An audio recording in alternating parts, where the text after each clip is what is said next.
La vieille et les deux servantes. Il était une vieille ayant 2 chambrières. Elle filait si bien que les sœurs filandières ne faisaient que brouiller au prix de celle-ci. La vieille n'avait point de plus pressant souci que de distribuer aux servantes leurs tâches. Dès que Thétis chassait Phébus au crin doré, tourets entraient en jeu. Fuseaux étaient tirés, de ça, de là, vous en aurez, point de cesse, point de relâche.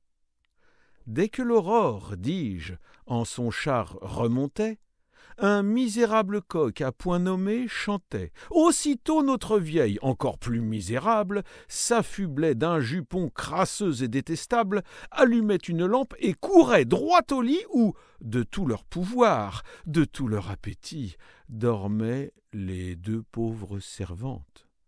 L'une entr'ouvrait un œil, l'autre étendait un bras, et toutes 2, très mal contentes, disaient entre leurs dents « Maudit coq, tu mourras !» Comme elle l'avait dit, la bête fut grippée. Le réveil matin eut la gorge coupée. Ce meurtre n'amenda nullement leur marché. Notre couple, au contraire, à peine était couché que la vieille, craignant de laisser passer l'heure, courait, comme un lutin, par toute sa demeure. C'est ainsi que, le plus souvent, quand on pense sortir d'une mauvaise affaire, on s'enfonce encore plus avant. Témoin ce couple et son salaire.